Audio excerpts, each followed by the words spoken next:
अस्पताल के कमरे के बाहर लुमू बार बार अपने फोन की स्क्रीन पर उंगलियां फेर रही थी। उसका केवल एक ही बेटा था।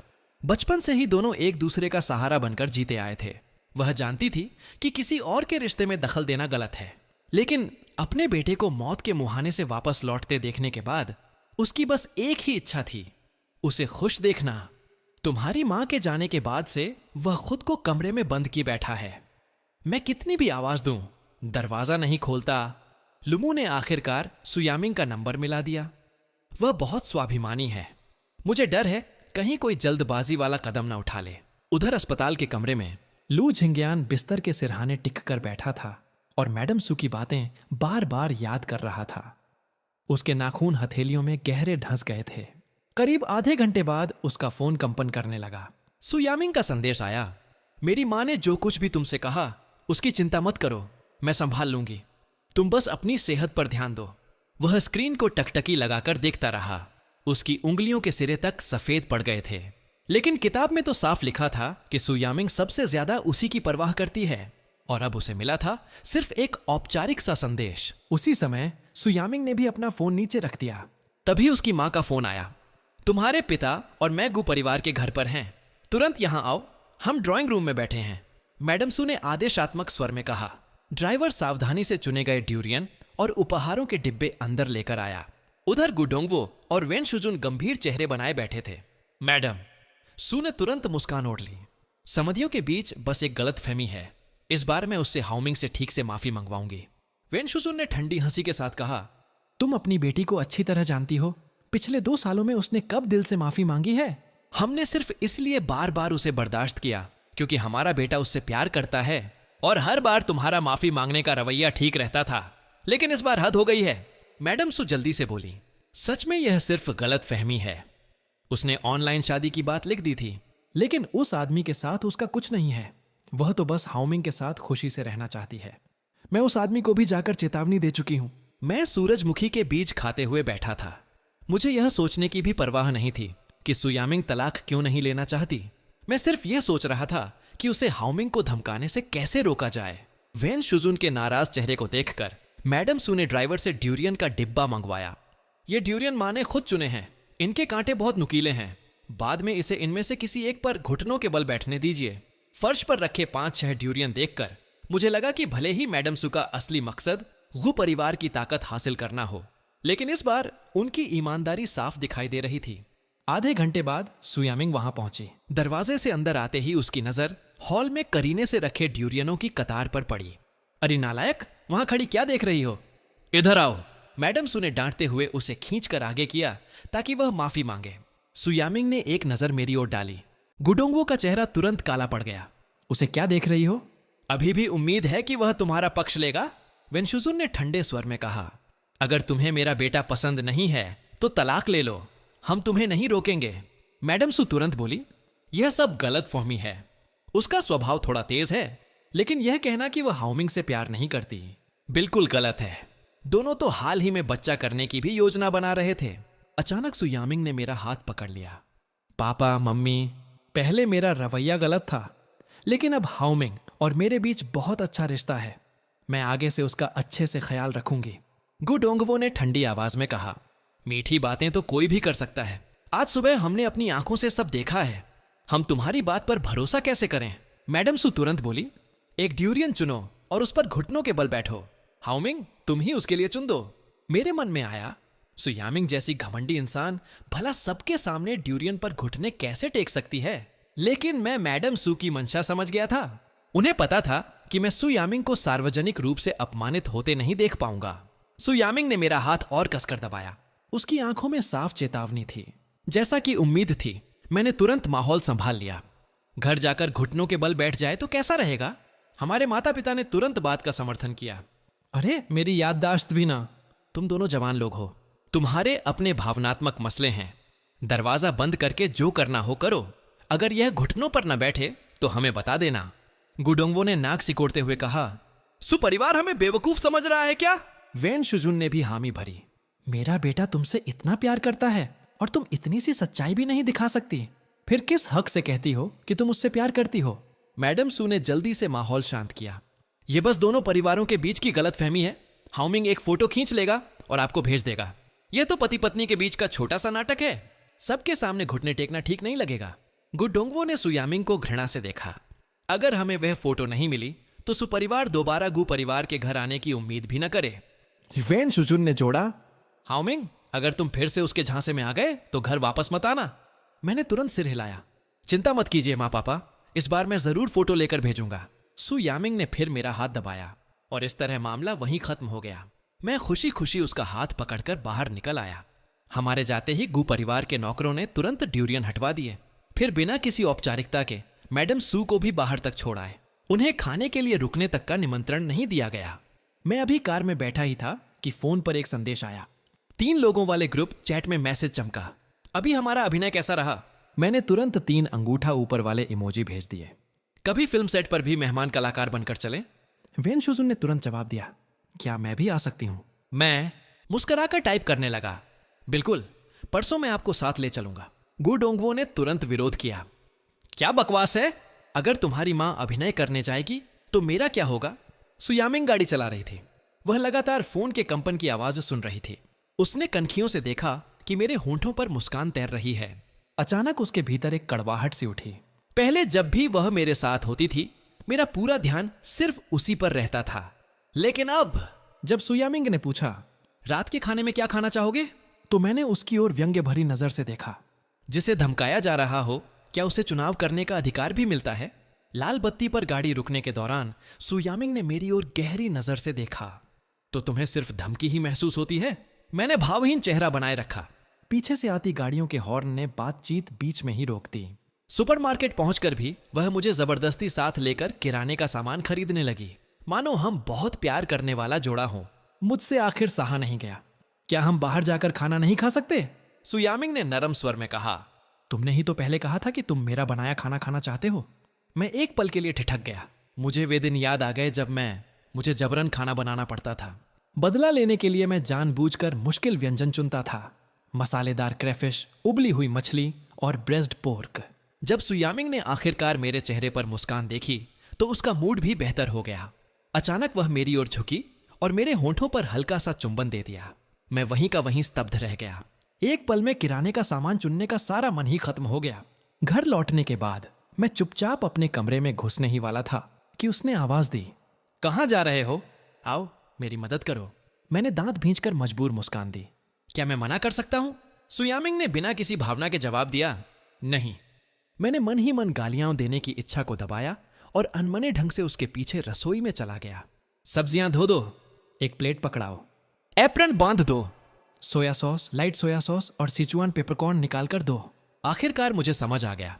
सुयामिंग जानबूझकर मुझे व्यस्त रख रही थी। जैसे ही मैं थोड़ा फोन निकालकर स्क्रॉल करने की कोशिश करता, वह तुरंत कोई नया काम बता देती। हालांकि सारे मसाले उसके बिल्कुल पास रखे थे, फिर भी वह मुझसे ही उन्हें पकड़ाने की जिद करती। फोन पर कुछ भी करना असंभव हो गया था। आखिर मैं हार मान गया और फोन रख दिया। अब तो बस उसके पास खड़े होकर सामान पकड़ाना ही बेहतर था। सुयामिंग ने कनखियों से मेरी तरफ देखा। कुछ देर के लिए वह सचमुच शांत हो गई। एक क्षण के लिए मुझे लगा कि शायद वह जानबूझकर मेरा ध्यान अपनी ओर खींचना चाहती है, लेकिन जैसे ही यह बेवकूफी भरा रोमांटिक ख्याल मन में आया, मैंने तुरंत उसे झटक दिया। रात का खाना खाने के बाद मैं फिर अपने कमरे में छिप गया। पहले यह सिर्फ मेरा कमरा हुआ करता था, लेकिन अब सुयामिंग ने जबरदस्ती उसका आधा हिस्सा अपने कब्जे में ले लिया था। उसके कपड़े अलमारी में भरे पड़े थे।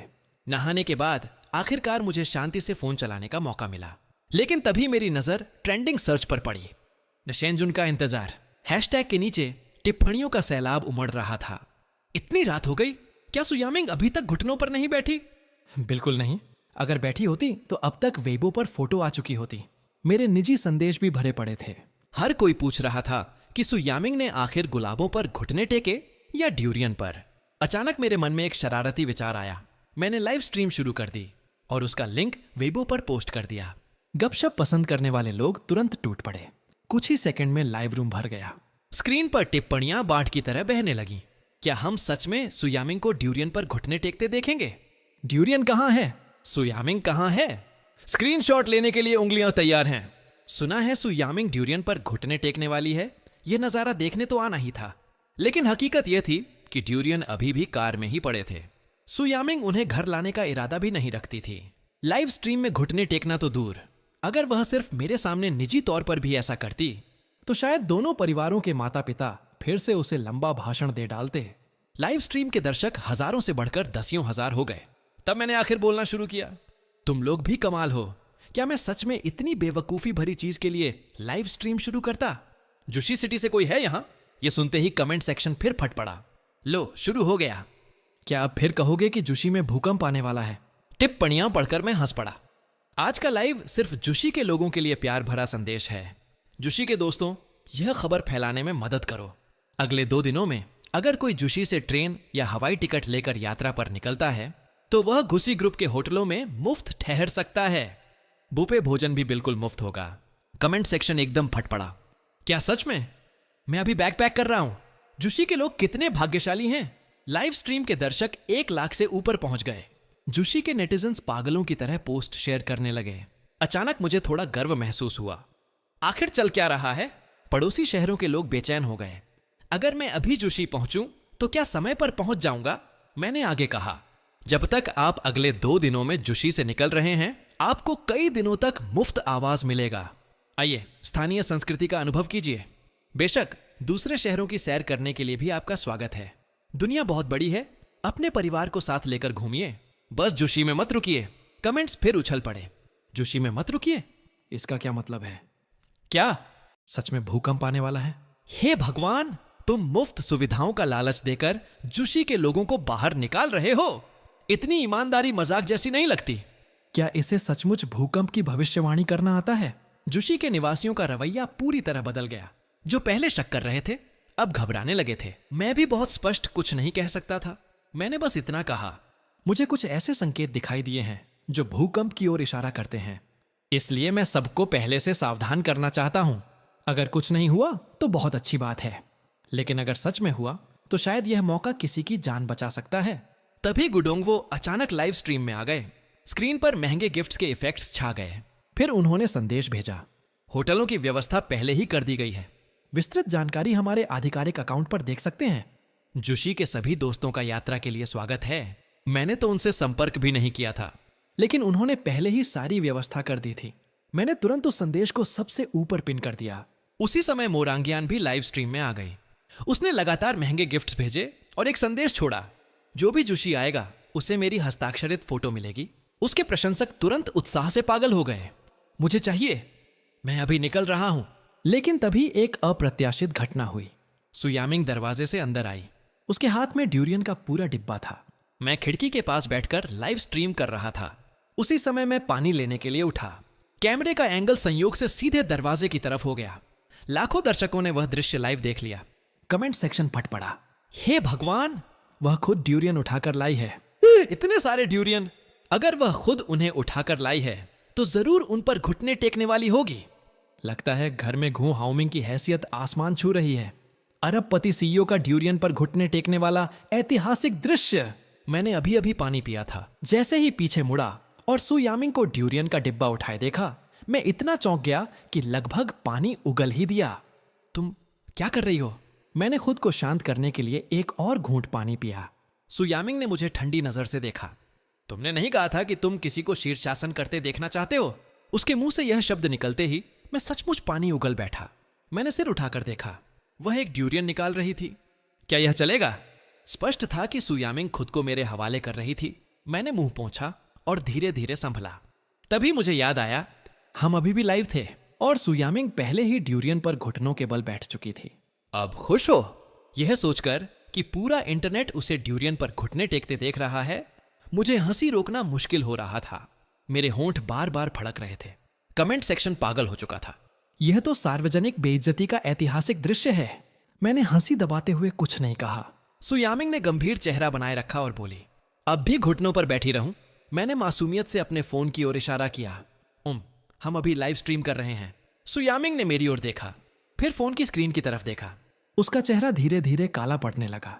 अगले ही पल वह उठी और सीधे लाइव स्ट्रीम बंद कर दी। कमेंट सेक्शन पूरी तरह विस्फोट कर चुका था। उधर वेन शुजुन को आखिरकार संतोष मिल गया। दूसरी तरफ लू जिंगयान अपने एआई अकाउंट से पूरी लाइव स्ट्रीम देख रहा था। गुस्से में उसने अपना फोन जमीन पर दे मारा। वह सचमुच उससे प्यार करने लगी है। लेकिन किताब में तो साफ लिखा था कि लू जिंग्यान समझ ही नहीं पा रहा था। किताब में तो साफ लिखा था कि सु यामिंग उससे प्यार नहीं करती थी और आखिर में उसकी मौत भी बेहद दुखद हुई थी। तो फिर अब सब कुछ इतना अलग क्यों हो रहा था? इसी बीच क्लास ग्रुप चैट अचानक फट पड़ा। संदेश लगातार आ रहे थे। 99 प्लस नोटिफिकेशन। आग और तलवार वाले इमोजी पूरे ग्रुप में छाए हुए थे। स्कूल की बर्फीली सुंदरी सु यामिंग ने सचमुच सबके सामने घू हाउमिंग के लिए ड्यूरियन पर घुटने टेक दिए। पहले तो वह हाउमिंग की तरफ देखती तक नहीं थी। अब तो लगता है किसी आत्मा ने उस पर कब्जा कर लिया है। पूरा ग्रुप चर्चा में डूबा हुआ था। वैसे घू हाउमिंग भी बदला बदला लग रहा है। पहले कितना स्वार्थी था, अब तो अजनबियों की भी मुफ्त में मदद कर रहा है। लेकिन जल्द ही किसी ने ठंडा पानी डाल दिया। वह अभी भी बेवकूफ ही है। इस बार वह बहुत बड़ी मुसीबत में फंसने वाला है। पूरी कंपनी को उसके की सफाई देनी पड़ेगी। उसी समय एक आलीशान स्वीट में सु यामिंग मुझे मेज के सामने रोक कर खड़ी थी। मैंने मजबूर मुस्कान ओढ़ ली और मासूम बनने की कोशिश की। लेकिन इसमें मेरी क्या गलती है? मुझे कैसे पता होता कि तुम सचमुच घुटने टेक दोगी? वह मेरी तरफ घूरती रही। उसका सीना गुस्से से तेजी से उठ गिर रहा था। लाइव स्ट्रीम में ड्यूरियन पर घुटने टेकने की बेइज्जती ने उसे शर्मिंदा भी किया था और क्रोधित भी। लेकिन मेरे चेहरे पर संतुष्टि भरी मुस्कान देखकर वह चाहकर भी फट नहीं पा रही थी। उसकी निगाहें देखकर मेरी रीढ़ में सिहरन दौड़ गई। मैंने धीरे से कहा, इसके लिए तुम्हें खुद को दोष देना चाहिए। तुम बहुत जल्दी घुटनों पर बैठ गई थी। मैं अपनी बात पूरी भी नहीं कर पाया था कि वह अचानक मेरी तरफ झुक आई। अब खुश हो? मैंने व्यंग्य से हंसते हुए कहा। खुश? बिल्कुल नहीं। अगर मैं तुम्हें मजबूर न करता तो क्या तुम घुटने टेकती? उसकी आंखें और गहरी हो गईं। मैं जानबूझकर तुम्हारे साथ खरीदारी करने गई, तुम्हारे लिए खाना बनाया, तुम्हें खुश करने के लिए ड्यूरियन पर भी घुटने टेक दिए। और तुम्हें सिर्फ यही दिखा कि मैं तुम्हें धमका रही हूं? प्रेसिडेंट गुओ, मैंने बिना झिझक जवाब दिया। और क्या दिखना चाहिए? अगर तुम किसी से प्यार करती हो तो क्या उसे उसकी नापसंद चीजें करने के लिए मजबूर करोगी? मैंने इतने साल तुम्हें चाहा और तुम कहती रही कि तुम्हें मैं कभी पसंद ही नहीं था। मैं अपनी बात पूरी कर पाता उससे पहले ही सु यामिंग ने मुझे चूम लिया। मैंने उसे दूर नहीं धकेला। मेरी ठुड्डी उसके कंधे पर टिक गई। कुछ देर बाद वह पीछे हट गई, मानो कुछ हुआ ही ना हो। मैंने भी सामान्य दिखते हुए फोन उठा लिया। हैप्पी फैमिली ग्रुप चैट में उस समय वेन शुजुन ढेर सारे मीम्स भेज रही थी जो नेटिजन्स ने बनाए थे। सब बड़े मजे से गपशप कर रहे थे। मैंने सबको जल्दी सोने की याद दिलाई। तभी ब्लड इन द नाइट ने एक संदेश भेजा। उसमें सु यामिंग के ड्यूरियन पर घुटने टेकने वाले मीम्स भरे पड़े थे। मैं कुछ पल के लिए निरुत्तर रह गया। 1 मिलियन खर्च किए सिर्फ ये देखने के लिए? उसने जवाब दिया, किसी भी तरह की अफवाह फैलाने वालों की मैं रिपोर्ट कर दूंगी। इसके बाद उसने मेरी और मोरांग यान की एक तस्वीर भेज दी। वह तस्वीर उस दिन की थी जब मैं उसके कमरे से बाहर निकल रहा था। असल में मैं सिर्फ उसके जागने का इंतजार करते हुए मिलने गया था, लेकिन उसके हिसाब से यह भी गपशप थी। ब्लड इन द नाइट ने फिर लिखा, तो उसके पति का अफेयर होना क्या कहलाएगा? मैं गुस्से में बातचीत खत्म करके बाहर निकल गया। फिर मैंने वेइबो खोला। मेरे फॉलोअर्स की संख्या अचानक तेजी से बढ़ गई थी। पता चला कि नेटिजन्स लगातार पोस्ट शेयर कर रहे थे, मुफ्त होटल, शानदार सुविधाएं और खाने के उच्च स्तर के बारे में। शुरुआत में यह सब सिर्फ भूकंप संबंधी जन जागरूकता अभियान था। मुझे बिल्कुल उम्मीद नहीं थी कि इसका असर इतना बड़ा होगा। अगली सुबह जब मेरी आंख खुली तो एक नया ट्रेंड नंबर 1 पर था। जुशी चलो। नेटिजन्स अपनी ट्रेन और फ्लाइट टिकटों की तस्वीरें पोस्ट कर रहे थे। हजारों लोग आने की तैयारी कर चुके थे। यह मेरी उम्मीदों से बहुत आगे निकल चुका था। मैंने तुरंत बोर को फोन मिलाया। शहर में बहुत ज्यादा लोग आने वाले हैं, हमें जल्दी कार्रवाई करनी होगी। क्या होटलों में इतने कमरों की व्यवस्था हो पाएगी? उधर सु यामिंग रसोई से बाहर आई। उसने देखा कि मैं फोन पर बात करते हुए जल्दी जल्दी नीचे भाग रहा हूं।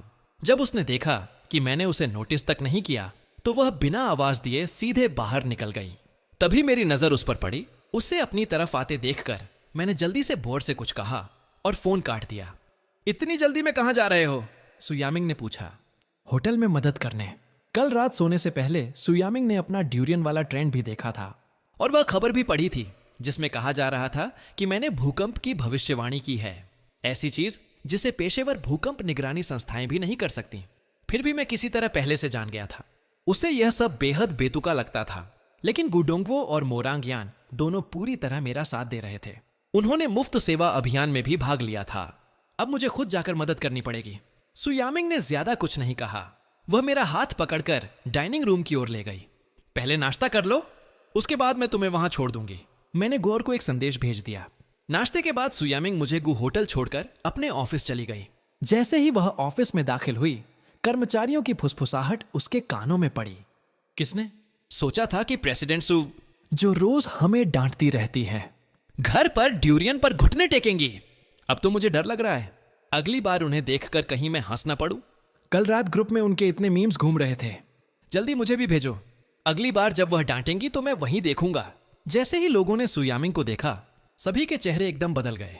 सब लोग तुरंत इधर उधर बिखर गए।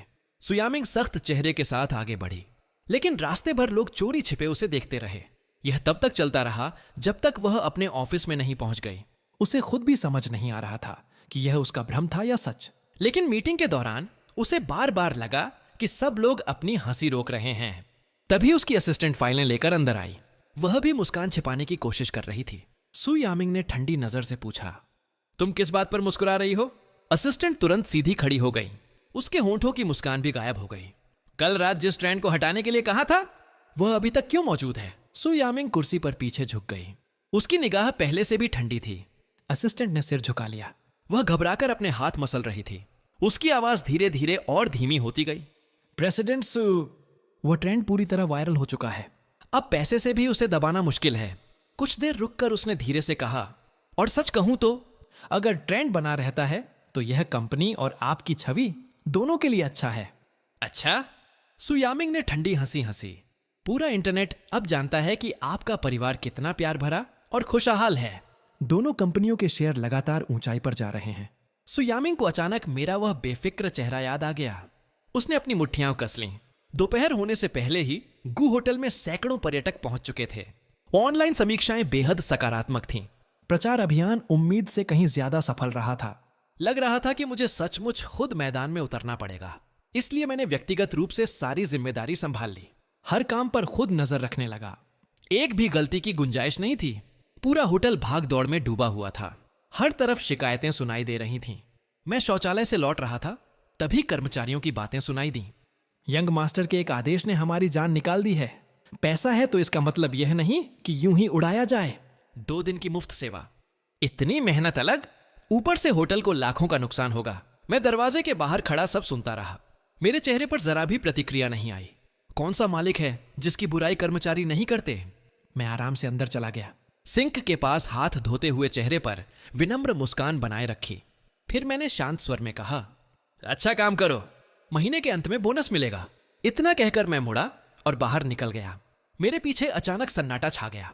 शायद सबकी हालत डर से खराब हो चुकी थी। जब मैं वापस ऑफिस पहुंचा, मोरांग यान कुर्सी पर ढई हुई बैठी थी।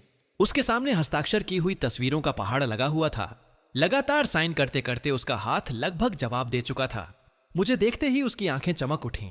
अरे भाई, मेरा हाथ तो टूटने वाला है। मैंने पानी की बोतल खोली और उसकी तरफ ठंडी नजर से देखा। उसने मेरी तरफ ठंडी नजर डाली। तुम्हारे साथ यही होना चाहिए था, मोरांग यान ने दयनीय चेहरा बनाकर कहा। तुम बदल गए हो। दूसरों के साथ इतने नरम हो, लेकिन मेरे साथ इतने निर्दयी। मैंने जवाब देने की जहमत भी नहीं उठाई। मैंने फोन निकाला और देखा कि सुयामिंग का संदेश आया था। अगर गु परिवार के होटलों में कमरे भर जाए तो मेहमानों को सुपरिवार के होटलों में भी ठहराया जा सकता है। मैंने ठंडी हंसी हंसी। यह गु परिवार के चमकने का बेहतरीन मौका था। मैं किसी भी कीमत पर यह श्रेय बांटना नहीं चाहता था, इसलिए मैंने उसका सुझाव सीधे ठुकरा दिया। दोपहर 3 बजे स्टोरी ग्रुप के आधिकारिक अकाउंट ने अचानक एक बड़ी घोषणा कर दी। शहर के लगभग सभी होटल कमरे बुक हो चुके थे, लेकिन चिंता की कोई बात नहीं थी। दूसरे शहरों में मौजूद उनकी चेन होटलों में भी मेहमानों को मुफ्त ठहराया जाएगा। यह खबर सामने आते ही इंटरनेट पर टहलका मच गया। जो लोग दूरी की वजह से नहीं आ पा रहे थे, वे निराश हो गए। बाकी नेटिजन्स ने तुरंत दूसरे शहरों के कमरे बुक करने शुरू कर दिए। स्टोरी ग्रुप की प्रतिष्ठा लगातार बढ़ती जा रही थी। शुरुआत में सिर्फ पर्यटन विभाग अंदर ही अंदर खुश था, अब दूसरे शहर भी उत्साहित हो उठे थे। उन्होंने अपने प्रचार वीडियो में स्टोरी होटलों को प्रमुखता से दिखाना शुरू कर दिया। सिर्फ आधे दिन के भीतर स्टोरी होटल पूरे देश में मशहूर हो गए। लेकिन सबसे ज्यादा चर्चा अभी भी एक ही चीज की थी। सिर्फ यहीं आने पर मोरांग यान की हस्ताक्षरित तस्वीर मिल सकती थी। शाम 5-6 बजे तक शहर के लगभग सभी कमरे बुक हो चुके थे। मेरा मूल इरादा यह था कि मैं पैसे देकर मेहमानों को दूसरे होटलों में ठहराऊं और स्टोरी ग्रुप के प्रति लोगों की सद्भावना बढ़ाऊं। लेकिन तभी सुयामिंग ने अचानक हस्तक्षेप कर दिया।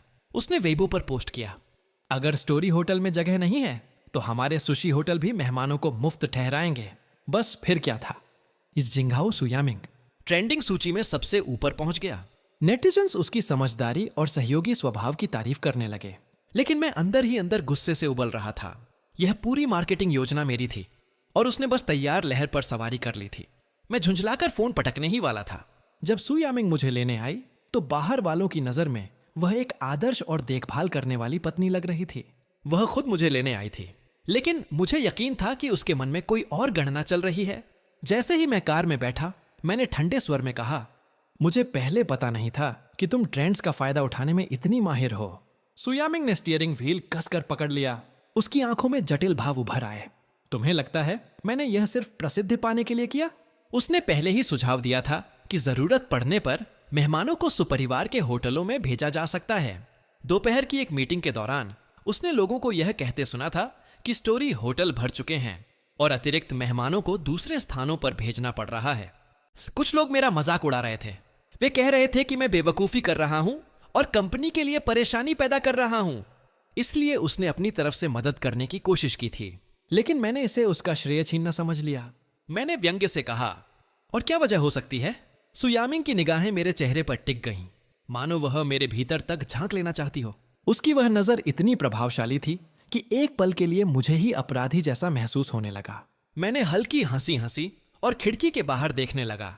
सुयामिंग कुछ कहना चाहती थी, लेकिन मेरे रवैये को देखकर उसने अपने सारे शब्द वापस निगल ली। घर पहुंचकर मैं कार से उतरा और उसे पूरी तरह नजरअंदाज करते हुए आगे बढ़ गया। तभी उसने पीछे से आवाज दी। मैंने फोन जेब में रखा और डूबते सूरज की रोशनी में उसकी ओर मुड़ा। वह वहीं खड़ी थी। उसका स्वर ऐसा था जिसमें किसी इनकार की गुंजाइश नहीं थी। इधर आओ। मैं धीरे धीरे उसके पास चला गया।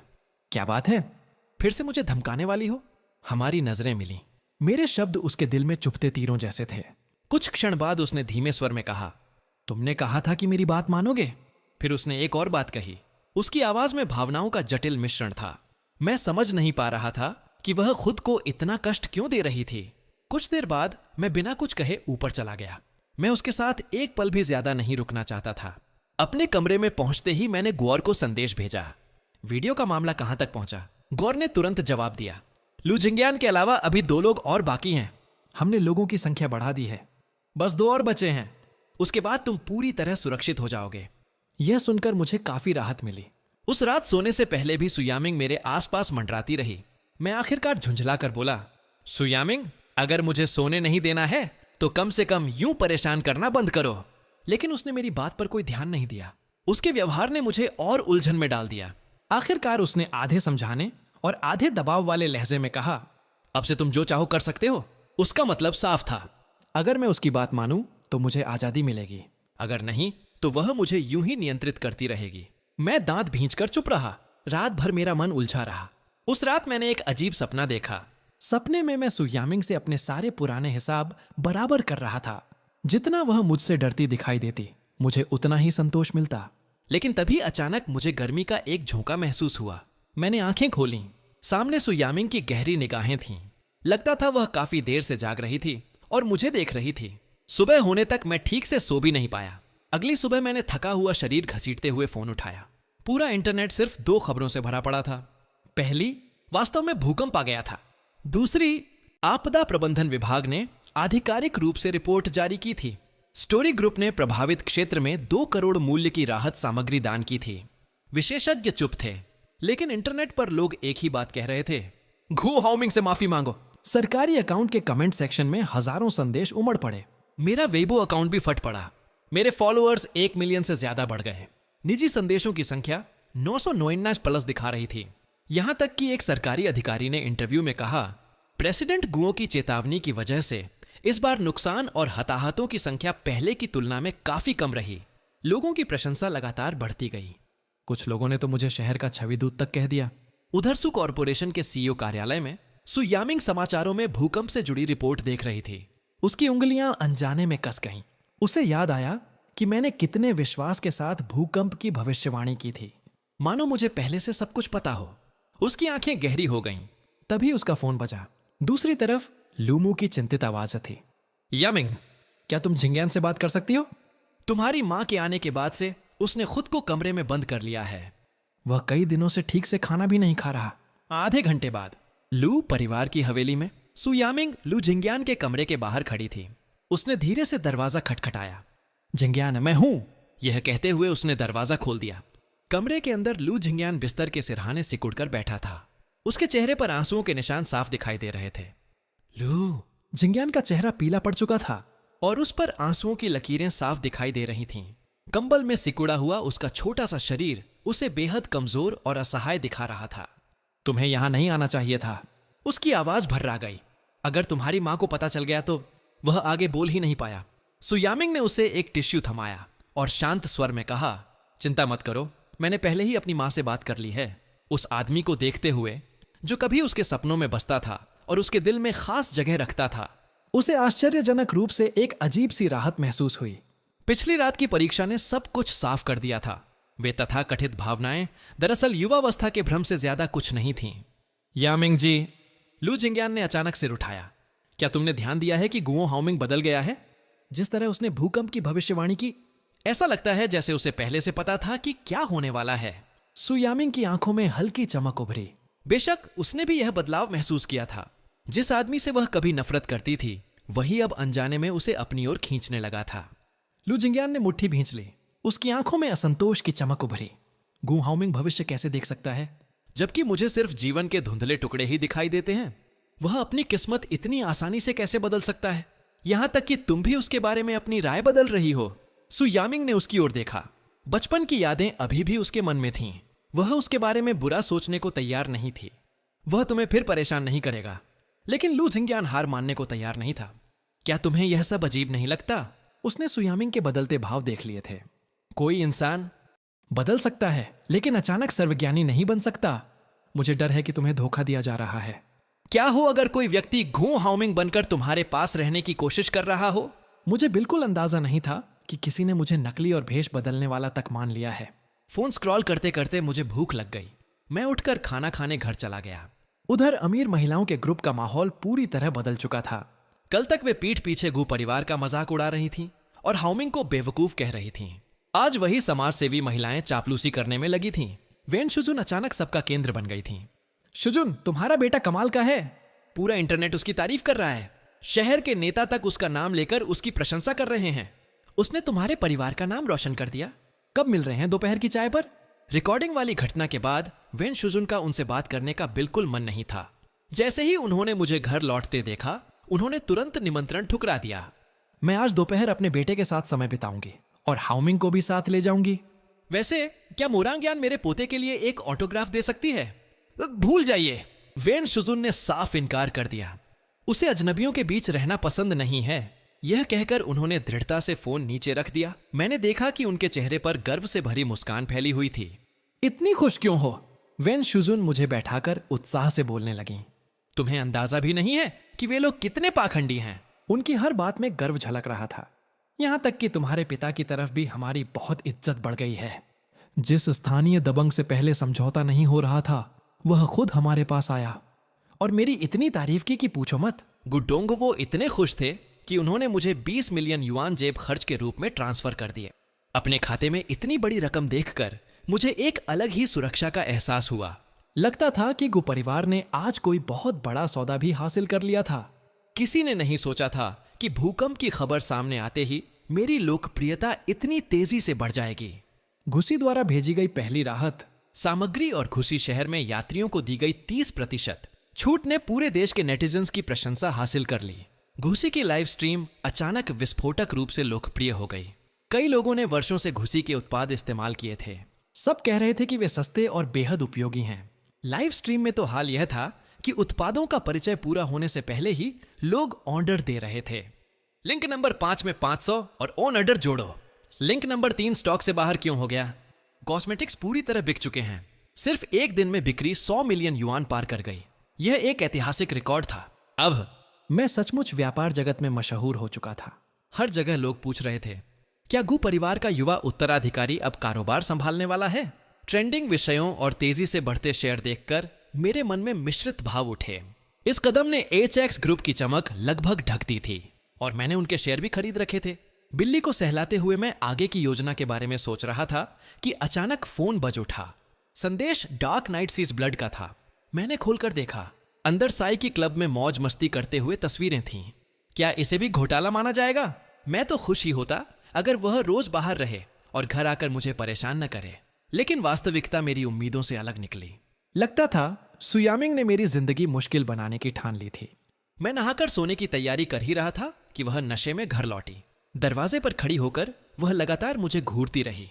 उसकी नजरें बेहद अजनबी और डरावनी लग रही थीं। तुम गो हाउमिंग नहीं हो, उसने नशे भरी आवाज में कहा। मेरा दिल एक पल को रुक गया। तुम नशे में हो? मैंने खुद को शांत रखते हुए कहा। अगर मैं घुओ हाउमिंग नहीं हूं तो फिर कौन हूं? उसने कोई जवाब नहीं दिया। अगली सुबह सूरज की रोशनी पर्दों से छनकर कमरे में फैल रही थी। मैंने सिर दबाया। रात की घटनाएं बार बार मेरे दिमाग में घूम रही थीं और उस परेशान करने वाली औरत का चेहरा भी। मैं झुंझलाकर करवट बदल गया। हर दिन छेड़ती है और फिर ऐसे गायब हो जाती है जैसे कुछ हुआ ही ना हो। मैंने फोन उठाया। मेरे वेबो फॉलोअर्स फिर से 10 लाख से ज्यादा बढ़ चुके थे। ट्रेंडिंग सूची पूरी तरह भूकंप और जुशी की खबरों से भरी हुई थी। एचएक्स ग्रुप ने भी 20 मिलियन युआन का दान दिया था, लेकिन उसकी चर्चा मुश्किल से हुई। दूसरी तरफ घुसी ग्रुप की लाइव स्ट्रीम में सारे उत्पाद पूरी तरह बिक चुके थे। यहां तक कि प्री ऑन ऑर्डर शुरू करने पड़े। भूकंप चेतावनी से जुड़ी मुफ्त सुविधाओं ने घुसी की प्रतिष्ठा को अभूतपूर्व ऊंचाई पर पहुंचा दिया था। लेकिन जिसने मुझे सबसे ज्यादा चौंकाया वह कुछ और था। बचे हुए पीड़ित खुद घुसी होटल के बाहर इकट्ठा हो गए थे। वे वीडियो बनाकर मेरा धन्यवाद कर रहे थे। पूरा दृश्य किसी लोकप्रिय सितारे की फैन मीटिंग जैसा लग रहा था। वीडियो में उनके चेहरे पर सच्ची मुस्कान देखकर मेरे भीतर भावनाएं उमड़ पड़ीं। सच कहूं तो शुरुआत में मदद के साथ थोड़ा प्रचार करने का इरादा भी था, लेकिन आखिर में लोगों को सिर्फ वह अच्छाई याद रही जो मैंने की थी। मैंने सहज ही उस ट्रेंडिंग वीडियो को लाइक कर दिया और टिप्पणी लिखी, सिस्वान सेनेंडोस्के सटेनोमिंगरियो, मैं सच में इतना महान नहीं हूं। लेकिन टिप्पणी पोस्ट होते ही कमेंट सेक्शन फट पड़ा। भाई आप ही सबसे बेहतरीन हैं। नहीं, किसी भी तरह की आपत्ति स्वीकार नहीं की जाएगी। आज से तुम मेरे सगे भाई हो। उनकी वह गर्मजोशी देखकर मुझे अपना पिछला जीवन याद आ गया। तब मेरी लाइव स्ट्रीम पूरे महीने चलती थी और मुश्किल से 3 दर्शक आते थे। सोचकर ही दिल दुखने लगा। मैंने नया खरीदा हुआ एचएक्स का कपड़ा पहना और लाइव स्ट्रीम शुरू कर दी। मेरा इरादा एचएक्स की किस्मत पलटने का था। आखिर इसमें करोड़ों का फायदा जुड़ा हुआ था। जैसे ही स्ट्रीम शुरू हुई कमेंट्स की बाढ़ आ गई। भाई हाउमिंग आप कमाल हैं, हमें बचाने के लिए धन्यवाद। पिछली बार वाला ड्यूरियन कितने का था? गिफ्ट इफेक्ट्स लगातार स्क्रीन पर चमक रहे थे। मैं मुस्कुराकर सिर हिलाने लगा। जिंदगी सच में अजीब होती है। मैं आराम से ड्यूरियन खाते हुए दर्शकों के आने का इंतजार कर रहा था, लेकिन पूरा चैट सिर्फ ड्यूरियन की बातों से भरा हुआ था। किसी ने ध्यान ही नहीं दिया कि आज मैंने क्या पहना है। मैंने आंखें घुमाई। तुम लोगों की नजर सिर्फ ड्यूरियन पर है। क्या किसी ने नहीं देखा कि आज मैं कितना हैंडसम लग रहा हूं? जो कहेगा कि मैं हैंडसम नहीं हूं वह मेरा दुश्मन है। तुरंत चापलूसी भरे कमेंट्स आने लगे। भाई हाउमिंग दुनिया के सबसे हैंडसम इंसान है। उसी समय मोरांग यान लाइव स्ट्रीम में आ गई। उसने एक के बाद एक महंगे गिफ्ट भेजे और सीधे टॉप रैंक पर पहुंच गई। फिर उसने कमेंट किया, भाई आज आपका पहनावा कुछ अलग लग रहा है। मैंने तुरंत उस कमेंट को पिन कर दिया और सहजता से जवाब दिया, बस घर में जो मिला वही पहन लिया। तभी दर्शकों की नजर आखिरकार मेरे कपड़ों पर गई। ओ माय गॉड, भाई हाउमिंग ने एचएक्स पहना है। मैंने भी कुछ दिन पहले यही सेट 200 युआन से कम में खरीदा था। लिंक दो। पूरा चैट फट पड़ा। 200 युआन? इतना सस्ता? एचएक्स की क्वालिटी तो शानदार है। पहले हर सड़क पर दिखता था, अब ढूंढे नहीं मिलता। फिर मैंने किताब में दर्ज एचएक्स के ब्रांड इतिहास के बारे में बताना शुरू किया। तब लोगों को पता चला कि एचएक्स वर्षों से चुपचाप आपदा राहत में दान करता आ रहा था। लगातार घाटे में रहने के बावजूद देश को जब भी जरूरत पड़ी उन्होंने कभी पीछे हटना नहीं सीखा। इस बार भी उन्होंने 2 करोड़ युआन की राहत सामग्री दान की थी। कमेंट सेक्शन फिर से उबल पड़ा। भाई हाउमिंग सच कह रहे हैं। मेरा दोस्त एचएक्स में काम करता है। कंपनी की हालत सच में अच्छी नहीं है। यही होती है जिम्मेदार कंपनी। विदेशी ब्रांड अरबों कमाते हैं और मुश्किल से 50 लाख दान करते हैं।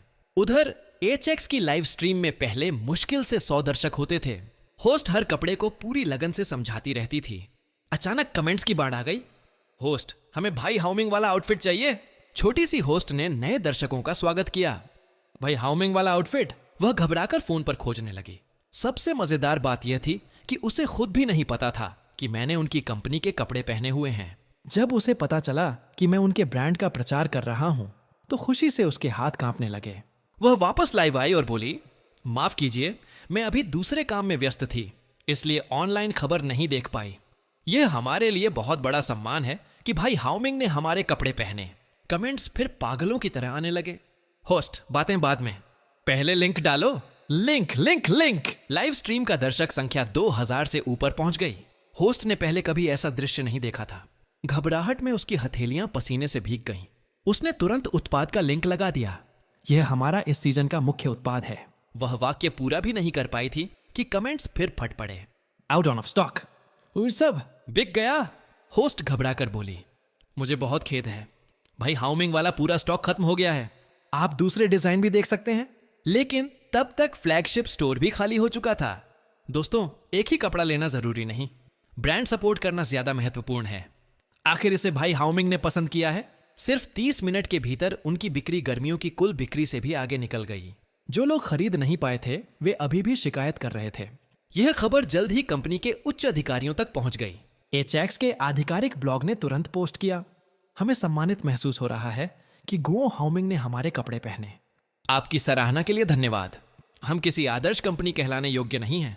हमारे पास अभी भी बहुत सुधार की गुंजाइश है। भविष्य में साथ काम करने की आशा करते हैं। लाइव स्ट्रीम का चैट फिर से उफान पर आ गया। भाई हाओमिंग, क्या आप छुपे हुए सुपरस्टार हैं? आप जो पहनते हैं वही तुरंत आउट ऑफ स्टॉक हो जाता है। मैं धीरे धीरे ड्यूरियन खाते हुए बोला, सच में ऐसा है? अचानक फिर से गिफ्ट्स की बरसात शुरू हो गई। मोरांगयान ने कार्निवल गिफ्ट भेजा। मोरांगयान ने स्पोर्ट्स कार भेजी। मोरांगयान ने कद्दू वाली शाही बग्गी भेजी। मैंने बेबसी से कहा, दीदी आप फिर आ गई? मोरांगयान ने कमेंट किया, मैं अभी बाहर जाकर पूरा वही आउटफिट खरीद कर आई हूं, लेकिन किसी ने मेरी टॉप रैंक छीन ली। मैं हंस पड़ा। भाई हाओमिंग की लोकप्रियता सच में डरावनी है। दर्शक मजाक उड़ाने लगे। दीदी आप खुद स्टार हैं, लेकिन भाई हाओमिंग को देखते ही फैन गर्ल बन जाती है। भाई हाओमिंग की तो पत्नी भी है। क्या आपको डर नहीं कि सु यामिंग जल जाएंगी और आपको ब्लैकलिस्ट कर देंगी? मोरांगयान ने निडरता से जवाब दिया, वो ऐसा करने की हिम्मत करेगी? वही औरत जो भाई हाओमिंग के सामने ड्यूरियन पर घुटने टेक चुकी है। भाई हाओमिंग तो उसे बचाते रहते हैं। असल में डर तो उसे लगता है। उसी समय सुग्रुप के अध्यक्ष कार्यालय में सुयामिंग ने दस्तावेज पूरे किए और फोन उठाया। ट्रेंडिंग खबर देखते ही वह लाइव स्ट्रीम में आ गई और ठीक उसी पल उसने मोरांगयान की उकसाने वाली बात देख ली। अगले ही सेकंड सुयामिंग ने लगातार 10 कार्निवल गिफ्ट भेज दिए। पूरा चैट फट पड़ा। हे भगवान, मुख्य पत्नी मैदान में उतर चुकी हैं। प्रेसिडेंट सु को कोई कह रहा था कि उन्हें अपने पति से डर लगता है। मोरांगयान, क्या तुम भी ड्यूरियन पर घुटने टेकना चाहती हो? जब मैंने देखा कि विषय पूरी तरह भटक चुका है तो मैंने दोनों को सीधे बाहर निकाल दिया। चैट तुरंत शांत हो गया। मैंने मौका देखकर अगले हफ्ते आने वाले नए ड्रामा का प्रचार कर दिया। रीबर्थ अगले हफ्ते प्रसारित होगा, बस थोड़ा सा प्रचार कर रहा हूं। इतना कहकर मैंने लाइव स्ट्रीम बंद कर दी। फिर मैंने शेयर बाजार देखा। एचएक्स का शेयर फिर ऊपरी सीमा तक पहुंच चुका था। अब जाकर मैंने चैन की सांस ली और फोन रख दिया। लेकिन तभी अचानक सुयामिंग का फोन आ गया। मैंने बहुत मुश्किल से खुद को कॉल काटने से रोका। उसके संदेशों का भी जवाब नहीं दिया था। फोन उठाते ही उसकी आवाज आई, तो अब तुम किसी और के लिए लाइव स्ट्रीम करोगे और मेरे साथ ऐसा व्यवहार करोगे? मैंने स्नोबॉल के सिर पर हाथ फेरा। कल रात जो कहा था तुमने पूरा नहीं किया। मैं खुश नहीं हूं। दूसरी तरफ कुछ क्षण सन्नाटा रहा। फिर उसकी धीमी आवाज सुनाई दी, तो आज रात मैं खुद पहल करूंगी। मैंने तुरंत फोन काट दिया। इस नायिका का चरित्र सचमुच बिखरता जा रहा था। पहले तो उसे रोमांटिक बातें करना भी नहीं आता था और अब वह खुद फ्लर्ट करने लगी थी। उसी समय लूतानु का संदेश आया, आज रात क्लास रियूनियन है, तुम्हें जरूर आना होगा। मैंने जवाब दिया, व्यस्त हूं। उसने तुरंत उकसाया, अब जब तुम बड़े इन्फ्लुएंसर बन गए हो तो पुराने दोस्तों को भूल गए? यहां तक कि लू झिंग्यान भी अपनी चोट के बावजूद आने वाला है। ऐसी कौन सी व्यस्तता है जो उससे भी ज्यादा महत्वपूर्ण है? लू झिंग्यान का नाम सुनते ही मेरी दिलचस्पी जाग गई। शाम को जब निजी कमरे का दरवाजा खुला तो सभी की नजरें मेरी ओर मुड़ गईं। वाह, हमारे बड़े स्टार आ गए। आओ आओ। मैं दरवाजे पर खड़ा था, लेकिन मेरी नजर अनायास ही कमरे के कोने में बैठी एक महिला पर जा टिकी। उसने आलस भरे अंदाज में पलकों को उठाया। हमारी नजरें मिली। वह बेहद खूबसूरत थी, इतनी खूबसूरत कि मैं उसे देखकर कुछ पल के लिए ठिठक गया। लेकिन अजीब बात थी, मुझे उसका जरा भी याद नहीं था। वह मुझे बिना झिझक देखने दे रही थी। उसके होंठों पर हल्की रहस्यमयी मुस्कान थी। तभी मेरा फोन बज उठा। सु यामिंग का कॉल था। हेलो। दूसरी तरफ से आवाज आई, तुम क्लास रियूनियन में हो? मुझे बताया क्यों नहीं? मैंने सहजता से कहा, तुम्हारे काम में बाधा नहीं डालना चाहता था। कुछ क्षण बाद उसने जवाब दिया, अगली बार इतना विचारशील बनने की जरूरत नहीं है। मैंने कॉल खत्म की और वापस कमरे में चला गया। ली ने कोने से मुझे इशारा किया। मैं उसके पास गया और धीमे स्वर में पूछा, वह महिला कौन है? ली ने हैरानी से मेरी ओर देखा। तुम सच में भूल गए? वह वाणु है, हमारे स्कूल की सीनियर। लू जिंग्यान की वजह से उसने कई बार तुम्हें चेतावनी भी दी थी। तभी मुझे याद आया, किताब में सचमुच लिखा था कि लू जिंग्यान की एक बचपन की प्रेमिका थी। बाद में वह विदेश चली गई थी और अब अचानक वापस लौट आई थी। क्या वह किसी को छीनने आई है? मैं अनायास फिर उसकी ओर देखने लगा, लेकिन इस बार संयोग से मैंने उसे भी अपनी ओर देखते हुए पकड़ लिया। उसकी आंखों में एक बेहद हल्की लेकिन अर्थपूर्ण मुस्कान तैर रही थी। उसके होंठों के कोने पर एक अर्थपूर्ण मुस्कान तैर रही थी।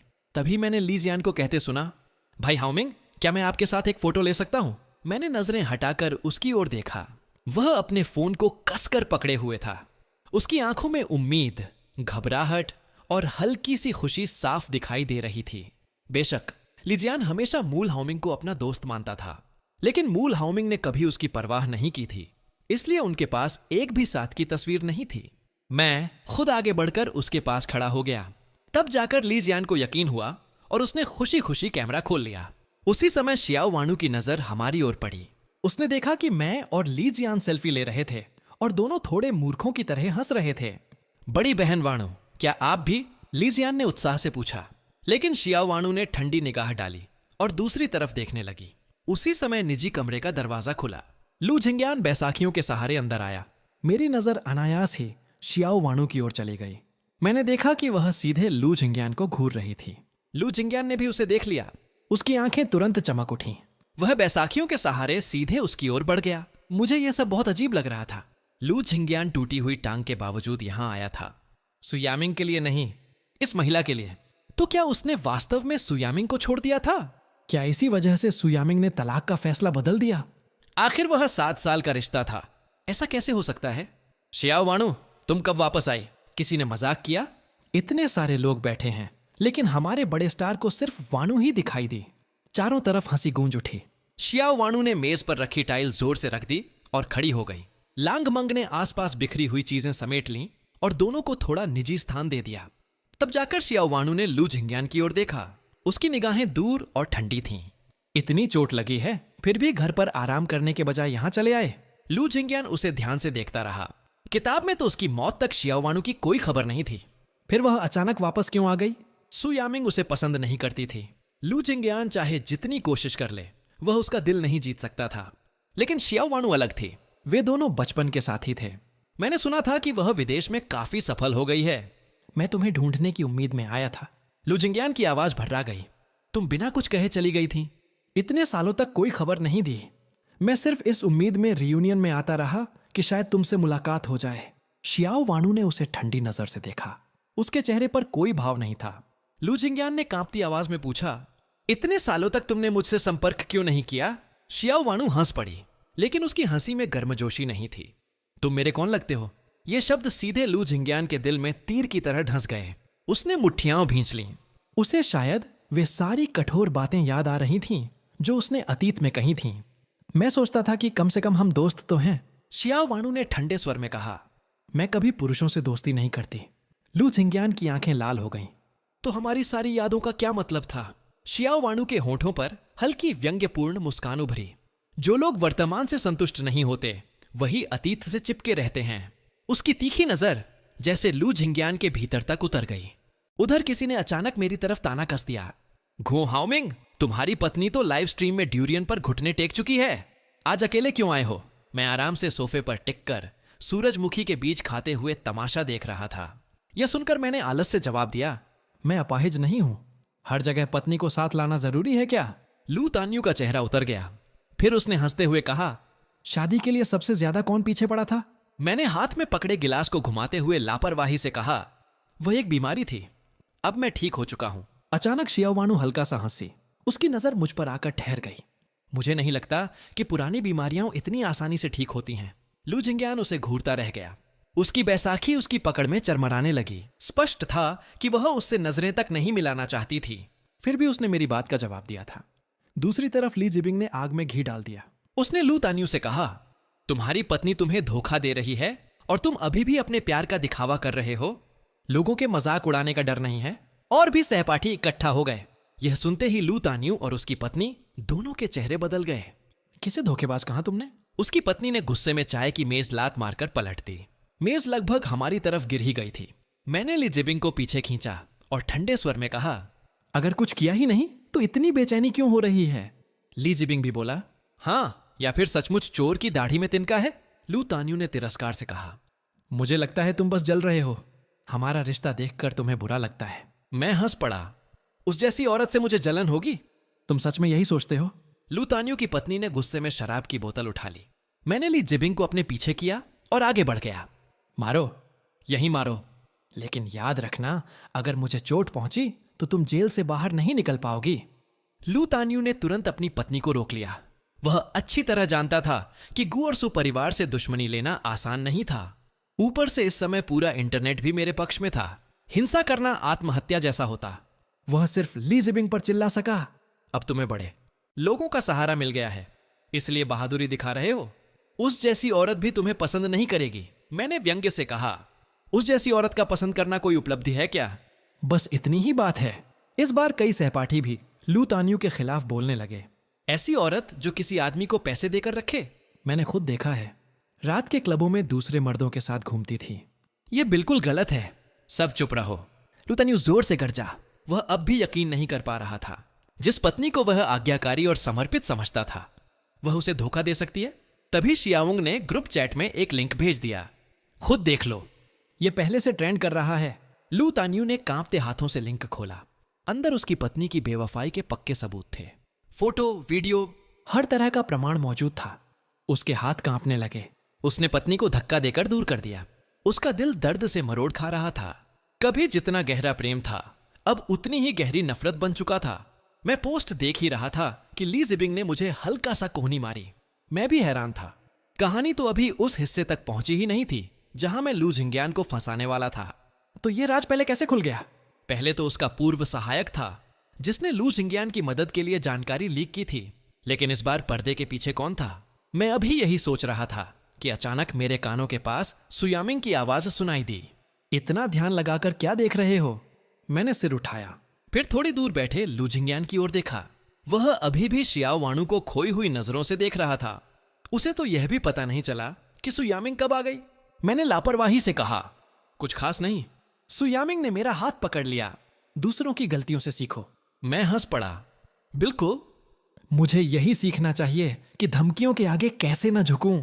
उसके चेहरे का भाव हल्का बदल गया।